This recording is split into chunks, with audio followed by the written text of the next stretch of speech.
What is good, YouTube? It's that one camera guy back at it again with another video. In this little vlog, I wanted to talk about the new Sony a6500 that's just been announced.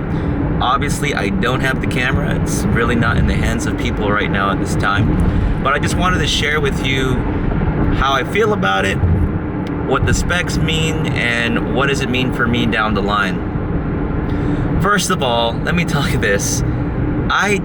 The day of the announcement, which was yesterday, I actually ordered a second a6500 the morning before they made the announcement. So a few hours later, they made the announcement. And I wasn't livid, but I was at the same time kind of like, really Sony? Because I saw the Alpha Rumors post that said in a few months they're gonna have the a6500 available, and I was like, that's fine. You know, I'll pick up the 6300 now because I want to try using a second 6300 for some multicam that I want to do.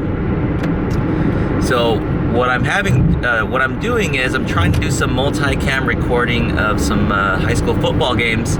And so I wanted to go ahead and pick up a second a6300 because you can actually sync the time code between those two cameras.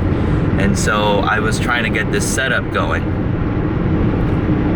Besides that, let's go over the specs. The biggest key factor that really stood out to me personally as someone who shoots sports is the buffer. I've been able to compromise on the buffer of the a6300 by either shooting in JPEG or being very careful with my raw burst. But it's always frustrating when you have a sequence that you're trying to really track and follow, and then you realize your buffer's out and you have to wait a few seconds until it clears. That doesn't happen too much, but it happens enough that I get to the point where I have to be very careful about it. So now you can shoot, I think, 200 to 300 frames in JPEG, and even up to 100, if not over 100 raw photos before the buffer fills, which is, 10 seconds of raw shooting, 20 or so seconds of JPEG shooting, which is amazing. So that is a big deal on this a6500 for those of us who are really trying to replace our DSLRs and use this for sports shooting. So those of you that are out there, this is definitely a very important update. The next thing that I like, but it wasn't such a big deal for me personally, is the IBIS built into the camera. Now, the a6300 is already a great video tool, and the IBIS that they've added into this camera on the 6500 is just another bump that's gonna make this camera stand out even more. So now your manual focus glass, your non-image stabilized glass can now be stabilized in body with this camera. That is just, I know it is what we all wanted in the a6300. I'm not gonna say all of us because I'll have a few people complaining, but most of us out there were hoping to have IBIS built in, just like the A7S2 and the A7R2. And so I've kind of lived with the fact that the a6300 just didn't have it, but it hasn't really been a huge issue for what I do. But just having that in there, it's a great addition, and it's going to help people, and I think it's going to be fantastic. So that again is a good thing.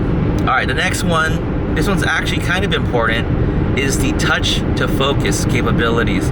Not only is it now touchscreen, but you now have the ability to touch to focus where you want it to focus.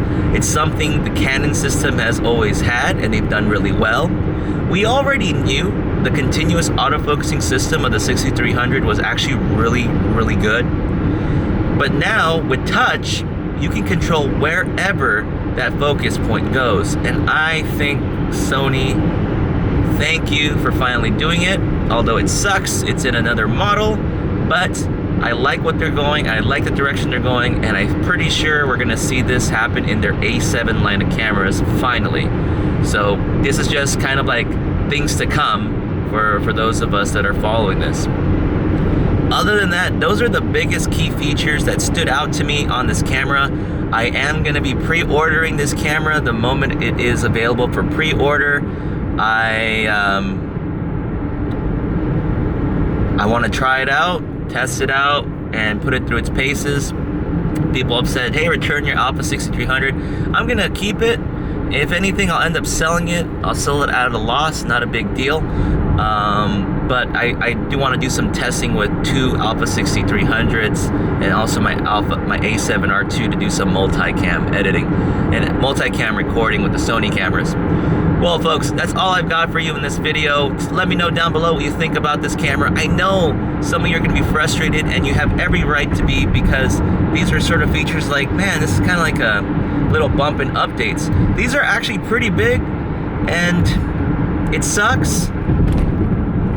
But hey, you know what? The only thing I'm going to say is Sony is pushing it. They're putting new technology in there to make their cameras better. The only other problem is that, you know, I actually have the EOS M5 on pre-order, and I think I'm going to cancel it. I was going to do a review on it, but considering the 6500 is definitely going to like wipe the floor with this camera, I'm not even going to bother with the EOS M5. Folks, that's all I got for you in this video. If you have any questions or comments, please leave them down below, and I will catch you on the next video. Bye.